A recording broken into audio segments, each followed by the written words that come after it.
Merci beaucoup.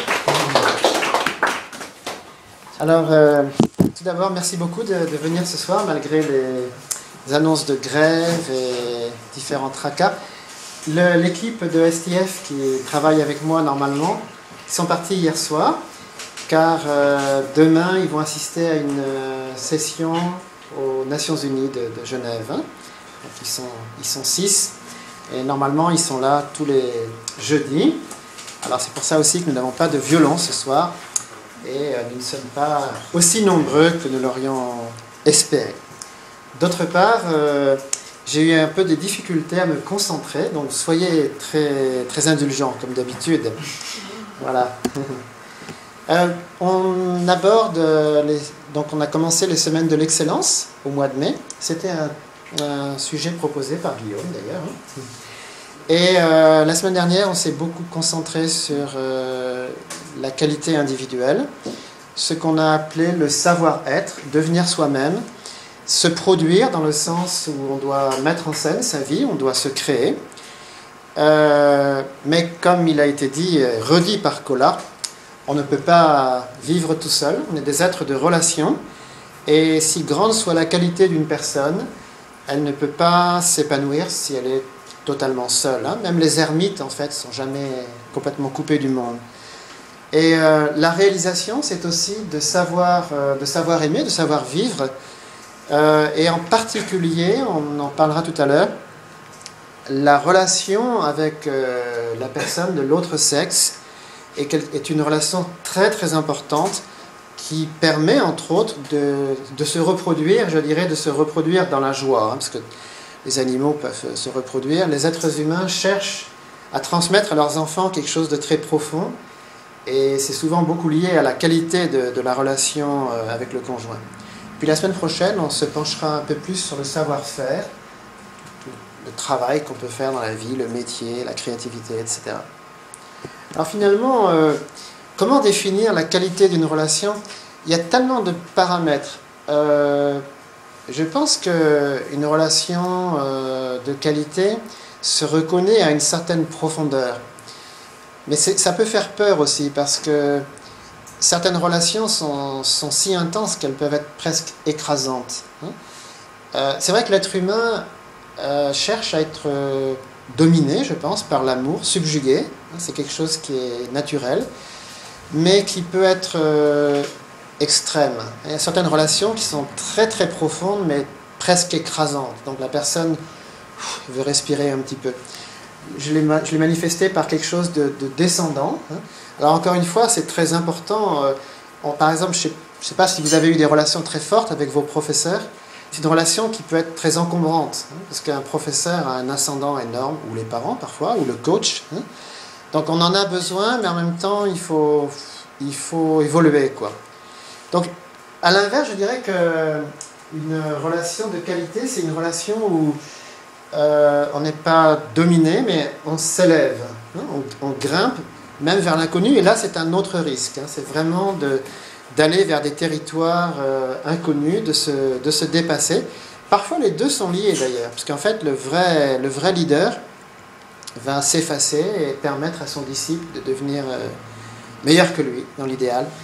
Mais si les relations se limitaient à l'aspect vertical, ce serait limité. Il y a des relations qui sont de qualité simplement à cause d'une camaraderie intense. C'est vraiment une effervescence collective entre des gens qui se sentent tous égaux. Il n'y a pas forcément un dépassement, c'est pas forcément très profond, mais c'est des moments inoubliables aussi. On a vraiment besoin de ça, c'est plus horizontal. Dans tous les cas, je pense qu'on cherche des relations intenses. On cherche tous des relations où il y a vraiment de l'engagement, où les gens se donnent, on est amené soi-même à donner beaucoup. Une relation de qualité, je pense que c'est aussi une relation qui est claire. On a parfois des relations qui manquent de clarté, on ne voit pas trop où ça va. Ce n'est pas toujours des bonnes fréquentations, on a parfois des gens qui nous fascinent, où on est attiré par certaines personnes et puis on se dit, je ne pense pas que ce soit la meilleure relation possible. Mais il y a quelque chose qui nous maintient là-dedans et ça peut nuire. Bon, une relation de qualité, ça va sans dire, elle est durable et suivie. on peut avoir des grands moments avec une personne de passage, mais en général, ce qu'on cherche, c'est vraiment une relation qui se construit dans la durée. Et les années n'altèrent pas la qualité de la relation. Et un dernier point, c'est que, et ça c'est de plus en plus valable aujourd'hui, à l'époque d'Internet, c'est que la relation, elle doit être substantielle. Elle ne peut pas être virtuelle. Il faut vraiment qu'on ait des contacts réels avec les gens. Parce que Facebook, c'est combien d'amis déjà? 600 millions 500 millions, voilà. Mais l'amitié Facebook n'est pas forcément l'amitié la plus profonde. Hein. Ah, c'est un outil très intéressant, il n'y a pas de doute. Mais c'est un peu un miroir aux alouettes aussi parfois. Donc actuellement, on pousse beaucoup là-dessus. Il y a pas mal de communication, mais pas forcément beaucoup de communion non plus. Donc il faut réfléchir à tout ça, quoi. Je commence par ça. Vous vous rappelez qu'il y a quelques années, toute la France a rêvé avec Laure Manodou, parce que c'est très rare en France d'avoir une championne d'un tel niveau dans un des sports rois, la natation. Et là, c'était vraiment une étoile fantastique, championne de très haut niveau très tôt. Et tout le monde sentait l'incroyable intensité de la relation avec son coach. J'ai vu des reportages où on voyait les parents de Laure, et j'ai toujours senti qu'il y avait quelque chose de trop fragile là-dedans. Parce que en fait, je pense que les parents ont rêvé d'une star, bon, c'est bien en fait, hein. Mais c'est un peu comme si... Je pense que cette jeune fille, elle a manqué quand même de... Elle a été très tôt confiée à un entraîneur qui, je pense d'ailleurs, l'aimait énormément. Enfin, il s'est beaucoup investi. Et il y a eu un rêve brisé. Vous vous rappelez la tragédie qu'elle a connue aux Jeux de Pékin. Elle est passée de l'excellence totale à la nullité, pratiquement, en fait. Hein. On peut imaginer, pour une jeune femme, ça doit être super dur devant les caméras du monde entier. Il y a tellement d'attentes. Et le rêve s'est brisé. Alors, peut-être que d'un côté, pour elle, c'était bien, pour sa vie personnelle. Mais c'est certainement... Et pour l'entraîneur, on a vu aussi combien il a souffert. Il a tellement aimé cette personne. Il a été blessé, ça peut se comprendre, en fait. Bon, d'un autre côté, ce qui est fantastique, c'est de voir l'incroyable impact que ça a eu sur la natation française. Depuis, les nageurs français sont décomplexés. Et on peut dire que ça, c'est une bonne chose. Ça a créé une sorte de tradition en France qui n'existait pas avant. Donc, on peut toujours apprendre de cela. Donc, pour ce qui est de la profondeur des relations, je pense que c'est lié au mobile, aux motifs pour lesquels on se relie, et aux objectifs aussi. Et une relation peut être bonne, mais s'il n'y a pas d'axe vertical, c'est juste, bon, on est bien ensemble, il n'y a pas vraiment de raison précise, il n'y a pas d'objectif, cette relation va être instable. Il faut vraiment un axe vertical. Mais les relations doivent être fortes aussi, et pour ça, il faut être avec les bonnes personnes. Ou en tout cas, il faut savoir, parce qu'on est parfois avec les bonnes personnes, mais on ne le sait pas. Il y a parfois des gens, ils ont vraiment de la chance, ils sont avec des gens fantastiques, mais ils n'arrivent pas à s'ajuster, ils ne vivent qu'à 10%, je dirais, de la relation, parce que là, ils ne sont pas bien orientés, c'est comme une parabole qui ne capte pas bien l'émission. Et il y a tout un art d'aimer, on peut très bien être avec de très bons partenaires, mais s'y prendre très mal, être vraiment maladroit, mettre les pieds dans le plat, et ça casse tout, quoi. Alors, quant à la plénitude, c'est parce que, au fond, on ne peut pas se contenter d'un type d'excellence relationnelle. L'être humain cherche toujours à, je dirais, aimer dans toutes les directions, donc on peut appeler ça l'ubiquité de l'amour, ne pas regarder seulement dans une direction, mais avoir un panorama complet, c'est un peu ce qu'on recherche. Pas avoir des amis exclusifs, et puis les autres, on les ignore. Les grands films, en fait, ce sont des films où même les caractères secondaires sont très puissants. C'est ce que j'apprécie énormément dans le cinéma japonais, c'est qu'il n'y a pas vraiment de second rôle. Même chaque second rôle a une histoire. Si vous connaissez la condition humaine de Balzac, un personnage qui est croisé dans la foule devient le héros principal d'un autre roman. C'est comme dans la vie, quoi. Quelqu'un qui croise Flavio dans la rue, comme ça, dans le métro, ne se doute pas de l'excellence de cet homme, quoi. Il faut vraiment venir à Culture Épée pour le connaître. C'est vrai, dans le métro, t'es quoi? T'es un parmi les millions, quoi. Personne ne se doute de ta biographie intéressante, quoi. Voilà. Et donc, la plénitude, c'est aussi dans la durée.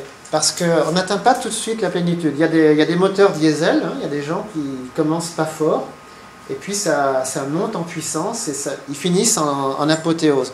Inversement, il y a des gens qui sont des feux d'artifice, ils se consument très vite, puis après, il n'y a plus grand-chose, quoi. Mais les relations, la qualité des relations, c'est vraiment, je dirais, dans l'espace et dans la durée aussi.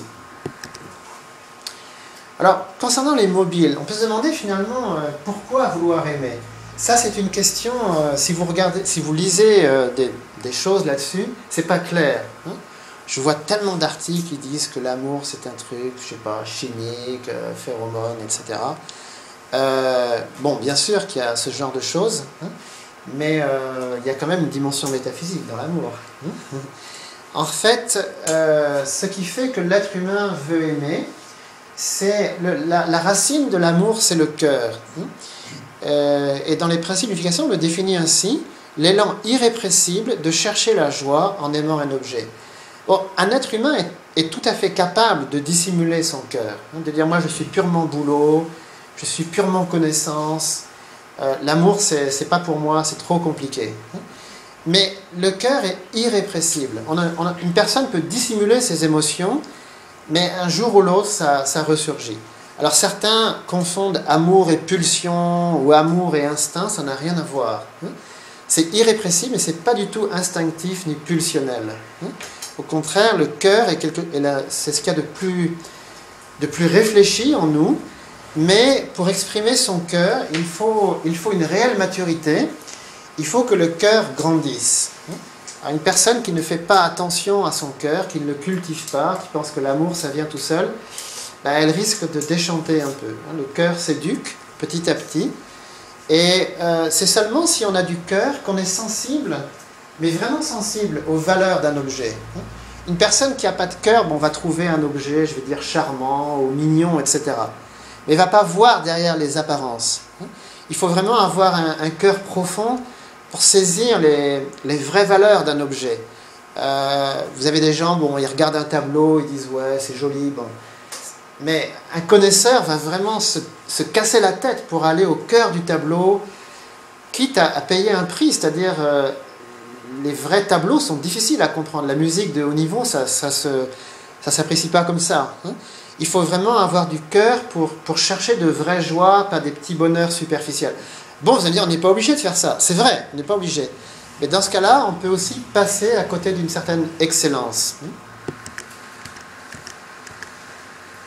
Ça pose la question de savoir pourquoi on est né.